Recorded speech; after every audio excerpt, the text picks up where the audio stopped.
నమస్తే, welcome to సత్యాగ్రహి exclusive interview with Motpalli Narasimha గారు ఉన్నారు మనతోటి. ఇవాళ ముందుగా వెల్కమ్ చేద్దాం. నమస్తే అన్న. నమస్తే నాయన. బావరన్న. ఇప్పుడు ప్రస్తుత రాజకీయాల మీద కొన్ని అంశాలు చర్చిస్తూ అదేవిధంగా ముఖ్యంగా ఈ ఎస్సీ వర్గీకరణకు సంబంధించి మోత్పల్లి నరసింహులు గారు ఏం చెప్తారు అన్న అంశాల మీద ఇంటర్వ్యూ అన్న.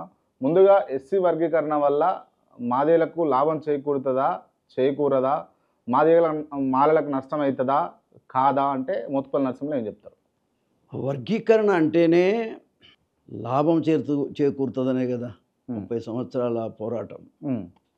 మధ్యలో ఒకసారి చంద్రబాబు నాయుడు గారు 2000లో చేశాడు. 4 ఏళ్ళు అమల్లో ఉంది. తద్వారా అన్ని వర్గాలకు సమన్యాయం జరిగింది. ఉద్యోగాలు కూడా మన మాదిగ జాతికి కూడా వచ్చినాయి, మిగతా కులాలకు కూడా వచ్చినాయి. ఓకే. అంబేద్కర్ ఇచ్చినటువంటి అవకాశం, లేకపోతే రాజ్యాంగం ఇచ్చినటువంటి అవకాశం అందరికీ చెందాలి. గతంలో ఎవరు ఏం చేసుకున్నారు, ఎంత బెనిఫిట్ అయినరు అంటే ఆనాడు వాళ్ళు చదువుకున్నారు, వాళ్ళు బెనిఫిట్ అయినారు. అప్పట్లో చదువు పెద్దగా మాదిగలకు లేదు. తర్వాత చదువుకున్న వాళ్ళకు కూడా అవకాశం రాకపోవటం వల్ల ఈ సమస్య వచ్చింది.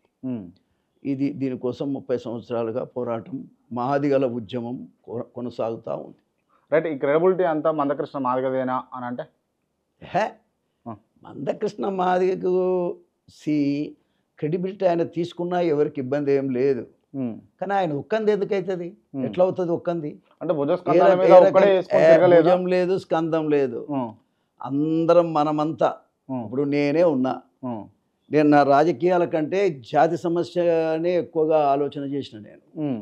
దాంట్లో కృష్ణ మాదిగకే సంపూర్ణమైనటువంటి మద్దతే కాదు, అతను బిగినింగ్ నా దగ్గరకు వచ్చాడు. పాపం వచ్చిన తర్వాత అతన్ని అప్పటికి నాయకులు లేరు, మాదిగ జాతిలో నాయకులు లేరు, సోషల్ వర్కర్స్ లేరు. అవతల వర్గాలలో మాలా క్యాస్ట్కి సంబంధించిన వాళ్ళు చాలామంది వాళ్ళు సర్వీస్ చేస్తున్నారు, వాళ్ళ కులానికి చేసినారు, మిగతా కులాలు కూడా చేసుకుంటూ వస్తారు. దాన్ని తప్పుపట్టాల్సినటువంటి అవసరం లేదు.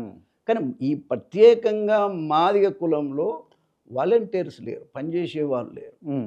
జాతి పట్ల ఒక అవగాహన కలిగి మన జాతిని డెవలప్ చేసుకుందామనేటువంటి ఆలోచన ఆనాడు లేదు. కాబట్టి నాయకులను తయారు చేయాలి, తర్వాత స్పందన రావాలి, జాతిలో చైతన్యం రావాలి. చైతన్యం లేదు, రాజకీయ చైతన్యం ఇప్పటికీ లేదు. కాబట్టి దీన్ని తీసుకురావాలనే ఉద్దేశం కింద అప్పుడు కృష్ణమాదిగను ముందర పెట్టినాం. ముందర పెట్టి అతనికి అడ్డు లేకుండా నడిపించాం. అతనికి ఎక్కడ కూడా అడ్డు తగలకుండా, వేరేవాడు ఇంటర్ఫేర్ అయితే కూడా నేనే వాళ్ళని మందలిచ్చి వారించి, because I'm a senior most leader. ఈ సీనియర్ మోస్ట్ లీడర్ని మనం అందరినీ కూడా ఒక తాటి మీదకి తీసుకొచ్చి నడపాలనేటువంటిదే మన ఉద్దేశం. దాంట్లో భాగంగానే కృష్ణమాదిగా నడుస్తున్నటువంటి నడకకు ఎవరు అడ్డం వచ్చినా అలా పక్కకు జరిపి ఆయనను ముందుకు పోయేటట్టు చేసింది నేనే. ఇప్పుడు ఆయన మాటల్లోనే వినండి మీరు. కాబట్టి నేను అనేది ఏంటంటే, ఇది ఎవరికో ఒకరికి క్రెడిబిలిటీ రావటం, లేకపోతే తమ్ముడు కృష్ణకే రావటం నాకే అభ్యంతరం లేదు. కానీ అతను దాన్ని మిస్యూజ్ చేసినప్పుడు మాత్రమే ఇవాళ చెప్తాను. ఇప్పుడు దాన్ని మిస్యూజ్ చేసినప్పుడు మాత్రమే బాధేస్తుంది. ఇప్పుడు సమస్య ఏంటంటే 30 సంవత్సరాల ఈ పోరాటంలో మనం అనుకున్నది ఏంది, మన ఉద్దేశం ఏమిటి? ABCD వర్గీకరణ జరగాలి. అది జరిగే ప్రయత్నం సుప్రీంకోర్టు దయ వల్ల, ఇప్పుడు ఏదో తెలంగాణ ఉద్యమం వల్ల సుప్రీంకోర్టు నిర్ణయం చేయలేదు. భారతదేశంలో పంజాబ్ గవర్నమెంట్ కానీ, తర్వాత ఇతర రాష్ట్రాల నుంచి వచ్చినటువంటి డిమాండ్, ఏ డిమాండ్ అయినా ఫైనల్గా మొత్తం మాట్లాడి చెప్పండి. ముఖ్యంగా కారణం ఏదైనా సుప్రీంకోర్టు ఇంటర్ఫేర్ అయ్యి ఒక తెలంగాణ కోసం జడ్జిమెంట్ కాదు, అది జడ్జిమెంట్ ఫర్ ఎంటైర్ కంట్రీ. ఏ రాష్ట్రంలోనైనా ఎవరైనా చేసుకోవడానికి అవకాశం ఉంది. ఆయా రాష్ట్ర ప్రభుత్వాలు కనుక చేసుకోవాలనుకుంటే చేసుకోవచ్చు అనేటువంటి జడ్జిమెంట్ వాళ్ళు ఇచ్చినారు. దాంట్లో భాగంగా ఇవాళ ముఖ్యమంత్రి రేవంత్ రెడ్డి గారు, సరే మనకు కాంగ్రెస్ పార్టీ పరంగా కూడా ఈ జాతికి జరిగిన మేలేం లేదు వాస్తవంగా, కానీ ఈ ఒక్క విషయంలో ఆయన ముందుకొచ్చి నేను చేస్తాననేటువంటి మాట చెప్పటం వల్ల మంచిదే కదా. ఎవరైతే ఏముంది, పరిష్కారం అవుతున్నప్పుడు మనం సంతోషం వ్యక్తం చేయాలి. ఏమండి, కృష్ణమాదిగా కూడా చెప్పాను నేను, ఇదేదో మనకు కొంచెం అనుకూలంగా ఉన్నప్పుడు మనం పాజిటివ్ ఉండాలి. మనం నెగిటివ్ మాట్లాడితే అది ఇంకో తిరిగి అవుతుంది, రాజకీయాలు అవుతాయి. మనకు రాజకీయాలు ఎక్కర్లేదు. ఈ జాతి విషయానికి వచ్చేటప్పటికి ఏ రకమైన రాజకీయాలు అవసరం లేదు. తమ్ముడు. మనం ఏ రకంగా కూడా ఒకవేళ ఆయన చేయగలిగితే we must be thankful team, అట్లా ఉండాలి మనం అనేటువంటి అభిప్రాయం నేను చెప్పాను. ఆయన కూడా సరే అన్న అట్లే చేద్దామని చెప్పాడు. ఇదంతా ఓకే. బట్ ఏంది అంటే తెలంగాణ ఉద్యమం వల్లనే రాలేదు వర్గీకరణ. ఎంటైర్ భారతదేశంలో జరుగుతున్న అంశాల పట్ల అవగాహనతోటి సుప్రీంకోర్టు నిర్ణయం తీసుకుందని మీరు అన్నారు కదా. కానీ తెలంగాణలో జడ్జిమెంటే అట్లుంది తమ్మి, నేనాడు కాదు. ఓకే, జడ్జిమెంట్ కానీ ఒక నిమిషం వినాలి వినాలి వినాలి. ఆ. నీకు కూడా అర్థం కావాల్సింది ఏంటంటే ది జడ్జిమెంట్ అనేది కంట్రీ మొత్తానికి ఇచ్చారు. అవును, కంట్రీ మొత్తానికి ఇచ్చారు. కానీ అయితే మన దగ్గర మన ఉద్యమం అనేది కొనసాగుతూనే ఉంది. ఉద్ధృతంగా ఉన్నది అని అంటే దీంట్లో ఒప్పుకుంటారు కదా. అంతే కదా. Right, okay. ఇప్పుడు మాలలు ఎందుకు వ్యతిరేకిస్తారు మరి వర్గీకరణ అంటే? అరే భయ్, వాళ్ళు వ్యతిరేకిస్తూనే కదా ఉద్యమం చేసేది. ఎందుకు వ్యతిరేకిస్తారు? పర్టికులర్గా రీజన్ ఏమైండదు? రీజన్ ఏముంటుంది? ఇప్పుడు వాళ్ళకు యాక్చువల్ చెప్పాలంటే అనుభవిస్తూ వచ్చినారు. వాళ్ళు అనుభవిస్తూ వచ్చినారు. అనుభవిస్తూ అంటే ఒక్క నిమిషం, అవన్నీ అవసరం లేదు, దాని సాగదీత అవసరం లేదు. వాళ్ళు అనుభవిస్తూ వచ్చినారు. ఎవరైనా అంత తొందరగా వదులుకోరు కదా, వాళ్ళు కూడా అట్లే వదులుకోలేదు. వదులుకోకపోయినా దేశం కదా, ఇది ప్రజాస్వామ్యం కదా, కాబట్టి న్యాయమే జరుగుతుంది కదా. ఏదో ఒక రోజు అయితే న్యాయం జరుగుతూనే కదా ఈ పోరాటం చేస్తున్నాము. కాబట్టి దాంట్లో భాగంగానే ఇవాళ న్యాయం సుప్రీంకోర్టు చేసింది, రాష్ట్ర ప్రభుత్వం దాన్ని అంగీకరించింది. అది మొన్న ఫిబ్రవరి 4th నాడు ఏదైతే 1 మ్యాన్ కమిషన్ అఖ్తర్ గారు ఇచ్చారో, ఆయన ఇచ్చినటువంటి రిపోర్టును కూడా సభలో పెట్టి ఆమోదింపజేశారు. ఈ ఆమోదింపజేసిందంటే అయిపోయినట్టే కదా. అయిపోయిన దానికి మనం ఏదో దానికి రాజకీయ రంగు పులుమకుండా మన సమస్యను ఏదో రకంగా పరిష్కారం చేసుకుంటే మన పిల్లలకు ఇప్పటికే లేట్ అయింది. గ్రూప్ 1 పోయింది, గ్రూప్ 2 పోయింది, గ్రూప్ 3 పోయింది, అన్ని రిక్రూట్మెంట్స్ అన్నీ అయిపోయినాయి. తర్వాత రాబోయే కాలంలో వచ్చే రిక్రూట్మెంట్లనన్నా ఇది అమల్లోకి వస్తే మన జాతికి మేలవుతుంది అనేటువంటిది ఒక సీనియర్ లీడర్గా నాకున్న అభిప్రాయం. ఓకే, ఆ విషయమే నేను ఆయనకు చెప్తూ వచ్చిన. అసలు మా కులాన్ని తొక్కేసిన అసలు తెలంగాణ వచ్చినాక మా జాతి పూర్తిగా అడగంటిపోయింది, నిర్వీర్యం చేశారు, అసలు గుర్తింపు లేని పరిస్థితి వచ్చింది మాకు అనేటువంటి అభిప్రాయాన్ని నేను అందరితో చెప్తూ వస్తున్నా. ఇంటర్నల్గానే కదా మరి.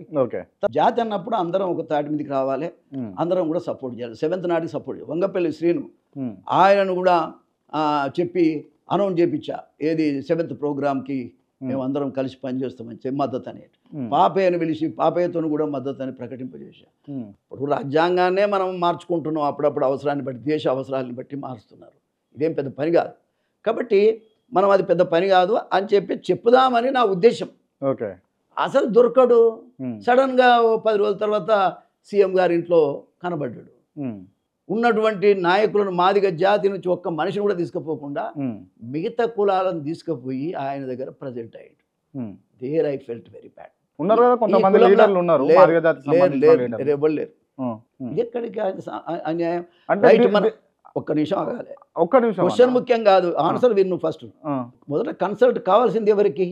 ఆ కుల పెద్ద మనుషులకి. ఓకే, కానీ ఇప్పుడు ఇమ్మీడియట్గా దీన్ని ప్రాసెస్ చేసి చట్టం చేసుకోవాల్సిన బాధ్యత మన మీద ఉంది. కులపరంగా మనమే డిఫర్ అయితే దాన్ని పోస్ట్ పోన్ చేయమని అడగొచ్చా మనం? ఇప్పుడు పోస్ట్ పోన్ చేయమని అడిగాడు, 1 month పోస్ట్ పోన్. ఎవరికి నష్టం? ఎలా నువ్వు అడ్డం పడవద్దనే నేను చెప్తున్నా. ఇప్పటికి కూడా చెప్పేది ఏంటంటే మీ ద్వారా ఆయన ఈ ఏబిసిడి వర్గీకరణ అడ్డం పడొద్దు, నీ వల్లనే 1 month పోస్ట్ పోన్ అయింది, మళ్ళా కమిషన్కి 1 month ఎక్స్టెండ్ చేశారు. ఇది మంచి పద్ధతి కాదు అనేటువంటిది నాకున్నటువంటి. అంటే ఇప్పుడు ఎక్స్టెండ్ అవ్వడానికి లేకపోతే పోస్ట్ పోన్ అవ్వడానికి కారణం మందకృష్ణే. మొన్ననైతే మందకృష్ణ పోయే అసలు దీని మీద వినండి. ఆయన ఏంటంటే ఇది కావాలనే ఆయనకు లేదబ్బా, అర్థం కాలేదు. వినండి, ఆయనకు ఏబిసిడి కావాలని లేదు, కృష్ణకి లేదు. 30 ఏళ్ళ పోరాటం అదే కదా మరి, అదే కదా ఆయనలో ఉన్న గొప్పతనం. విషయం ఏంటంటే మనం కూడా ఏమనుకుంటాం, కాలేదు కాబట్టి ఏదో నడవలేదు అనుకుంటాం మనం. అది తొందరగా చేయమని అడగటానికి బదులు కొర్రీలు పెట్టి మిగతా కులాలలో తీసుకొచ్చి ఆ కులాల్లోకి అన్యాయం జరిగింది, ఈ కులాల్లోకి అన్యాయం జరిగింది అని చెప్పి అసలు ఒరిజినల్గా పొందాల్సినటువంటి బెనిఫిట్ పొందకుండా మాదిగలకు అన్యాయం చేయటం ఎంతవరకు కరెక్ట్? అది ఇంకా చట్టమే కాలే. అసెంబ్లీలో ఇంకా బిల్లు పెట్టాలి, చట్టం చేయాలి. తర్వాత రేపు ఏదన్నా నోటిఫికేషన్ వస్తే మన వాళ్ళకు షేర్ రావాలి. అది అనుభవించాల్సిన టైంలో కూడా నువ్వు పెండింగ్లో పెడితే ఏ రకంగా కరెక్ట్? అది 40 సంవత్సరాల నుంచి జాతి కోసం అనుకో, ఈ దేశం కోసం అనుకో, ఈ రాష్ట్రం కోసం అనుకో, పేదవాళ్ళ కోసం అనుకో గొంతెత్తి నాకు నష్టం రాజకీయంగా వచ్చినా నేను ధర్మం కోసం మాట్లాడే మనిషిని. నేను నీకు ఒక అన్నగా 84లో మొదలుపెట్టిన రోజు నుంచి ఈ రోజు వరకు నీ చేయి పట్టుకొని నడిపించినటువంటి వ్యక్తిని నన్ను ఎట్లా ఇగ్నోర్ చేస్తావు నువ్వు? ఎంత అన్యాయం అది. అది ఏ రకంగా న్యాయం? కోపం వస్తుందా? దానికి కోపం వస్తుందా మీకు ఇగ్నోర్ చేసినందుకు? ఖచ్చితంగా వస్తుంది. ఆయన ఎవరండి? అతను ఎవరు అసలు? మేము లేకపోతే ఆయన ఏడున్నాడు, ఆయనకి ఏమున్నది ఆయనకి? అన్యాయం కదా అది. కులాన్ని కాదని పోయేది ఏంది? కులం పోతే కదా ఉద్యమం చేస్తున్నాం. జాతే కదా, దప్పులు రండి మీరు మాదిగోలే కదా వచ్చేది. కానీ ఆ మాదిగోళ్ళను తిరస్కరించి ఆ డప్పులను రమ్మనే అధికారం నీకెక్కడుంది? రైట్. ఒకవేళ మిమ్మల్ని ముఖ్యమంత్రి దగ్గరికి పోయేటప్పుడు పిలుచుకొని పోతే ఈ వార్ ఉండకపోతుండేనా అంటే? ఉండదు కదా. అంటే కేవలం అదే రీజన్ తోటే ఇప్పుడు ఈ వార్ అంతే. ఇప్పుడు మాదిగ జాతికి అన్యాయం జరిగేటువంటి పద్ధతిలో పోయినప్పుడు ఖచ్చితంగా మాట్లాడతాం కదా, తప్పని చెప్పటమే కదా మన ఉద్దేశం. ఏంది? కృష్ణను కూడా సరి అయిన మార్గంలో పెట్టడమే తప్ప వేరే ఉద్దేశం నాకేముంది?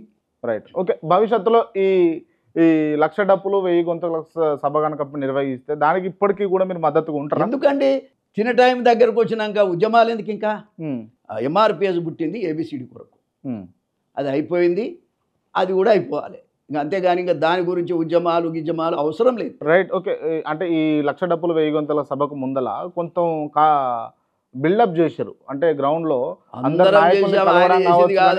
వీళ్ళందరినీ కూడగట్టేదే నేను. కానీ ఇంటర్నల్ మీరు ఎక్కడ కూడా ఎక్స్పోజ్ కాలేదు. ఎక్స్పోజ్ నేను ఎందుకైతా? నేను ఇప్పుడు అట్లయితే అది తప్పు అవుతుంది.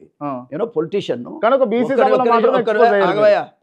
నేను నా జీవితం అంతా దీనికోసమే దారిపోసాను. నేను దీనివల్ల ఎంఆర్పిఎస్ అనే దాని వల్ల నా జాతి ఉద్యమం ముందుకు పోతున్న టైంలో నేను రాజకీయాలు ఆలోచించలే. ఫస్ట్ రెజల్యూషన్ పాస్ చేయించింది ఎవరు?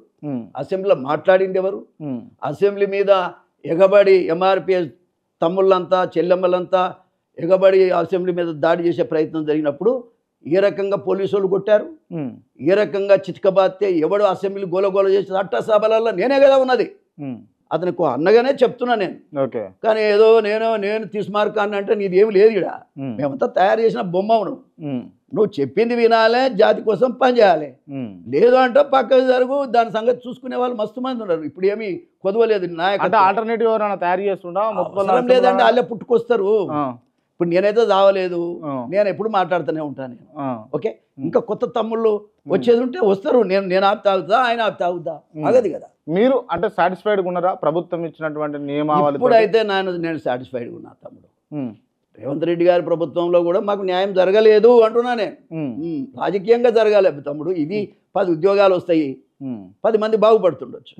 కానీ మొత్తం జాతి బాగుపడాలంటే రాజ్యాధికారంలో భాగస్వామ్యం కావాలి. రాజ్యమేలే దాంట్లో మన జాతి వర్గం, ఈ జాతి మాదిగ వర్గం నుంచి కూడా ఉండాలి. కానీ కారణాలు ఏమైనా ఎమ్మెల్యేలు లేరు, ఎంపీలు లేరు రాష్ట్రంలో. అంటే ఉమ్మడి రాష్ట్రం ఉన్నప్పుడు మోత్కుపల్లి నరసింహులు అంటే ఇట్స్ ఎ బ్రాండ్. ఎప్పుడైనా బ్రాండే. నేను అంటే ఆ కాలంలో కూడా బ్రాండే అని చెప్తున్నాను. అవును. రైట్. మీరు ఎంతమంది నాయకులను మాదిగ నాయకులను తయారు చేసిరు అని? తయారు చేసేది వీళ్ళందరూ నేను తయారు చేసిన. ఎవరిని? నీతో సహా. ఇప్పుడు నన్ను నేను ఇప్పుడు కృష్ణ తయారు చేసినోడు ఎవడు? అమలా ఆ ఎంబడి తిరిగేటువంటి ఎంఆర్పిఎస్ కార్యకర్త నాకు టచ్ లేనోడేవాడు? అసలు నా లైఫే మన జాతి కోసం పనిచేస్తూ వస్తున్నా నేను. ఇంటికి ఎవడొచ్చి ఖాళీగా పోయిండు? ఖాళీ అంటే డబ్బులు ఇచ్చి పంపిస్తుండేనా? డబ్బులు కాదు బాబు, డబ్బులు ఎందుకు ఇస్తారు? నేనేమో డబ్బులు సంపాదించే మనిషిలా కనబడుతున్నాను నీకు. రైట్. ఓకే. ఈ వర్గీకరణ అంశాలు కాసేపు పక్కన పెడితే కనుక ప్రజెంట్ మోత్కుపల్లి నరసింహులు గారి పొలిటికల్ అడుగులు ఎటువైపు? ఇప్పుడు దాని గురించి ఆలోచన లేదు తమ్మి. కాంగ్రెస్ పార్టీలోనే ఉండి కాంగ్రెస్ పార్టీ ఎంతవరకు సహకరిస్తుంది జాతికి పనిచేయటానికి, కానీ జాతి కూడా ఎంతవరకు సహకరిస్తుంది చూసి నిర్ణయం చేయాలి తప్ప ఇప్పటికిప్పుడు అవసరం లేదన్న. ఈ మధ్య కాలంలో ముఖ్యమంత్రి గారిని ఏమైనా కలిసిరా? తను ఏమైనా టచ్లో ఉన్నాడా మీతో? నాతో కూడా లేడు ఆయన. నిజంగా అంటే ఈ వర్గీకరణ కోసం చాలామంది అమరులు అయిపోయారు కదా, వాళ్ళకి న్యాయం జరిగిందని నరసింహులు గారు అనుకుంటుర్రా? ఈ న్యాయం పాడుగాను చూసినందుకే వాళ్ళు నోసుకోలేదు తమ్మి. మందకృష్ణ మాదిగ మాటలు విని పెట్రోల్ పోసుకొని మళ్ళా మాడి చచ్చిపోయినారు. వాళ్ళ కుటుంబాలు ఎంత అల్లకల్లోలమైనవి, ఏ విధంగా చితికిపోయినాయి. ఆ కాలిన తమ్ముళ్ళ యొక్క ఆలోచన విధానాన్ని అర్థం చేసుకున్నవాను కృష్ణ? నేను అడుగుతున్నా, వాళ్ళు ఎవడన్నా మంటల్లో కాలుతారా? నువ్వు కాలుతావా? వాళ్ళు కాలారు, నీ మాటలు విని కాలారు. కాలినప్పుడు నీ ధర్మం ఏమిటి? వాళ్ళను కనీసం నీకున్న దాంట్లో వాళ్ళకి సపోర్ట్ చేయటం. రెండోది కనీసం వాళ్ళను దర్శించటం. వాళ్ళ బిడ్డల పెళ్ళిళ్ళు వాళ్ళు ఏదో పని జరుగుతున్నప్పుడు నీ ఇంటికి వస్తే ఎంత అమర్యాదగా బయటికి పంపిండో చెప్తా ఉంటారు పాప వాళ్ళు. చాలా ఇబ్బంది అనిపిస్తుంది. రెండోది రైట్, ఇవాళ ఈ ఏబిసిడి వర్గీకరణ శ్రీకాంతాచారి చనిపోతే ఏ విధంగా తెలంగాణ ఉద్యమం ఉవ్వెత్తున లేచిందో, ఈ దండోరా ఉద్యమం కూడా ఈ 30 సంవత్సరాలు కొనసాగటానికి వాళ్ళ శక్తి, వాళ్ళ త్యాగమే, వాళ్ళు దారపోసిన రక్తం వల్లనే ఈ ఉద్యమం ముందుకు సాగింది. ఇవాళ ఇది సాధించుకున్నామంటే వాళ్ళ త్యాగ ఫలం. ఈ సాధన అనేటువంటిది, ఏబి వర్గీకరణ సాధన అనేది వాళ్ళకి అంకితం. ఓకే, 17 సంవత్సరాలు అయింది. 17 సంవత్సరాల నుంచి కూడా ఒక్కసారి కూడా వాళ్ళ ఇంటికి పోయి వాళ్ళని దర్శించి వాళ్ళని ఓదార్చినటువంటి సందర్భం లేదు అనేది నేను చెప్పటం లేదు, వాళ్ళు చెప్తుంటేనే మనసంతా బాధేస్తుంది. ఓకే, తల్లిదండ్రులు వాళ్ళ కుటుంబానికి బువ్వ లేదండి, తినడానికి ఉండటానికి ఇల్లు లేదు. అటువంటి కుటుంబాన్ని ఆదుకోవాల్సిన అవసరం లేదా? నేను ఇప్పటికి కూడా చెప్తున్నా, కృష్ణ నువ్వు అడ్డం పడకు, అది అవుతుంది. కాకపోతే ఊకుండేదే లేదు, ఏ రకమైన త్యాగానికైనా సిద్ధపడి ఉన్నాం. ఓకే, అర్థమైందా? దానికి వెనకకు పోయేది లేదు. నువ్వు ఒక్కడవే ఏదో మొయ్యాల్సిన అవసరం కూడా లేదు.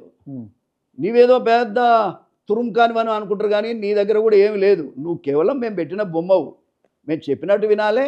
మా గౌరవం నీ గౌరవం మనం అందరం కలిసి కాపాడుకోవాలి. అంతేగాని నీ ఇష్టం వచ్చినట్టు బిహేవ్ చేస్తా అంటే, జాతిని అవమానపరుస్తా అంటే నేను ఎన్నడూ ఊకోలే. ఎన్నో సందర్భాలలో రైజ్ అయి మాట్లాడినటువంటి మనిషిని. కాబట్టి నేను ఏమంటున్నా అంటే, ఇప్పటికి కూడా ఆయన సర్దుకోవాలి. ఏ అమరవీరులైతే ఈ త్యాగాలు చేశారో వాళ్ళకి క్షమాపణ చెప్పాలి. నువ్వు ఇమ్మీడియట్గా క్షమాపణ చెప్పాలి. ఓకే, నువ్వు క్షమాపణ చెప్పి మాట్లాడాలి. 17 సంవత్సరాలు అయింది, వాళ్ళ గడప కూడా దొక్కలేదని వాళ్ళే చెప్తున్నారు, నేను చెప్పడం లేదు. మరి సిగ్గుపడాల్సింది పోయి ఇంకా పెద్ద పెద్దగా మాట్లాడేది ఏంటి? Right, okay. ఇది వర్గీకరణకు సంబంధించి, మందకృష్ణకు సంబంధించినటువంటి అంశాలు. కాంగ్రెస్ పార్టీ రీసెంట్గా ఒక నిర్ణయం తీసుకున్నది. ఎమ్మెల్సీగా ఉన్నటువంటి చింతపండు నవీన్ అలియాస్ తీన్మాన్ మల్లన్నను సస్పెండ్ చేసింది. దీనిపైన మీరు ఏం మాట్లాడదలుచుకోరు, ఏం చెప్పదలుచుకోరు? ఇప్పట్లో నేను ఏం మాట్లాడదలుచుకోలేదు ఆ విషయం. రాజకీయాల విషయాలే మాట్లాడాలి. ఇది ఏబిసిడి వర్గీకరణకు సంబంధించిన విషయాలే ఇంటర్వ్యూ, అంతకు తప్ప నేను మిగతా విషయాల జోలికి పోదలుచుకోలేదు. అది ఏదంటే కాలమే నిర్ణయం చేస్తుంది ఏది కూడా. అంటే ఈ ఉద్యమం కోసం ఎంతమంది కష్టపడ్డారు, ఎంతమంది జైల్లోకి పోయారు దండోరా ఉద్యమం గురించి? ఒక్క మాట చెప్పాలంటే అసలు గుండె బరువెక్కుతుంది మాట్లాడుతూ ఉంటే. అసలు ఈయన చెప్పే మాటలు, ఈయన ఇచ్చేటువంటి కార్యకర్తలకి ఈయన ఇచ్చే ట్రైనింగ్, వాళ్ళు చావాల్సిందే. చావటానికి కావాల్సినటువంటి ఎత్తుగడలే ఇతను ఇస్తాడు. పాపం చాలామంది మరి చచ్చే పరిస్థితి నుంచి బతికి బయటపడ్డమని చెప్తూ ఉంటారు కార్యకర్తలు. సమస్య ఏంటంటే వీళ్ళను మీరు గాంధీ భవన్ పోయి గాంధీ భవన్ మొత్తం కాల్వనన్న కాల్వండి, మీరు చచ్చన్నారండి అని చెప్పిండట. అక్కడ ఆలేరు దగ్గర ట్రైను తగలబెట్టమని చెప్పిండట. మాట చెప్తున్నా, బస్సులు తగలబెట్టమని చెప్పిండట. వీటన్నిటి ఫలితంగా కేసులు ఎవరి మీద అయితే సార్? కార్యకర్తల మీద. మరి కార్యకర్తల మీద అయినప్పుడు పర్వాలేదు, ఉద్యమంలో భాగంగా ఏదైనా జరిగినా మరి నువ్వు కనీసం వాళ్ళను పలకరించింది ఎక్కడుంది? సుమారు కొన్ని వేల మంది, వందల మంది మొదట ఎవడైతే ఉద్యమంలో భాగస్వామి అయి ఒరిజినల్ కార్యకర్త, దీనికోసం ముందుకొచ్చి పనిచేసినటువంటి ఏ కార్యకర్తను ఇప్పుడు ఆయన ఎంబడి ఉన్నారా? అవును.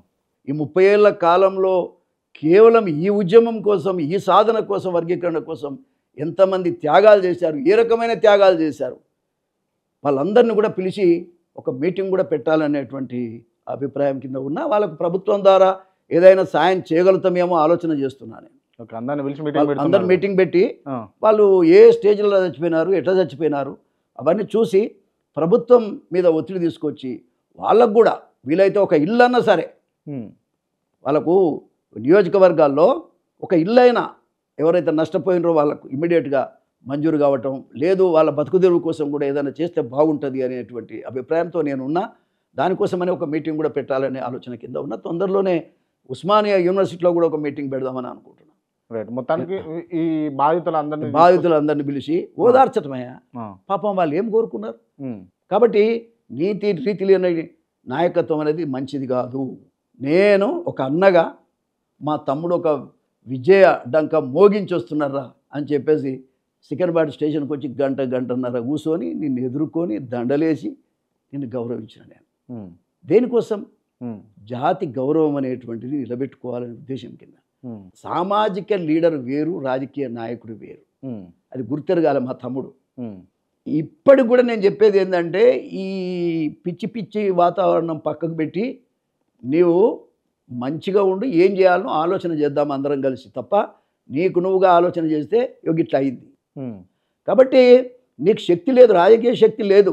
అందరం మేము ఉంటే నీకు శక్తి. మేము ఎక్కడో అక్కడ జరిగితే నువ్వు నథింగ్ అనేది నీ ఎన్నికల్లో నీకే చెప్పారు కదా జనాలు. నువ్వు పోటీ చేస్తారే కృష్ణయ్యనగా జనమంతా ఉన్నారు అనే ఫీలింగ్ ఉంది, అది అట్లనే ఉండని. నువ్వు పోతే ముఖ్యమంత్రులు లేచిలో పడుతున్నారు, అది అట్లనే కాపాడుకో. కానీ నువ్వు పోటీ చేస్తే నువ్వు గెలవకపోతే పరువు పోతుంది, జాతి పరువు పోతుంది. నువ్వు పోటీ చేయొద్దని చెప్పాను. ఒక్కసారి కాదు, ఒకరోజు అయితే నేను ఇదే గ్రీన్ పార్క్ కోట్లో కూర్చుండబెట్టి మంచి భోజనం పెట్టించి 2 గంటలు చెప్పిన, నువ్వు పోటీ చేయొద్దు, పోటీ చేస్తే పరువు పోతుంది, దయచేసి నా మాట విను అనేటువంటిది చెప్తే పోటీ చేసాడు. ఓకే, పోటీ చేస్తే ఏమైంది? ఇప్పుడు అందరికి ఏమైందంటే కృష్ణమాదిగా గిట్నే మాట్లాడతాడు, ఆయన చెప్తే ఓటు రావు పోవు, ఆయన లెక్క చేయాల్సిన అవసరం లేదనే దాని మీదనే ఈ జాతి ఇంకా తొక్కేసారు అందరూ. ఆయన పోటీ చేయకుండా ఉంటే అతని కదరు ఉండేది, ఆయనకు మంచి శక్తి వచ్చేది, ప్రజలకు కూడా మేలు జరిగేది. Okay, right. ఓకే, మరి ఇప్పుడు మోత్పల్లి నరసింహులు గారు చెప్తున్నటువంటి అంశాలు కనుక గమనిస్తే క్లియర్గా మందకృష్ణ మాదిగ పోరాటం మాత్రమే కాదు, ముఖ్యంగా ఈ ఏబిసిడి వర్గీకరణ కోసం చనిపోయిన 4 వారిది ఈ పోరాట ప్రతిమంతా కూడా చాలామంది ఉన్నారు దీంట్లో, వెనుకంజలో ఉండి ముందుకు నడిపించింది నేనే అని చెప్పేసి మోత్పల్లి నరసింహులు గారు చెప్తా ఉన్నారు. మరో ఇంటర్వ్యూతో మళ్ళీ కలుద్దాం. Thank you so much. Thank you అన్న. థ్యాంక్ యూ తమ్ముడు.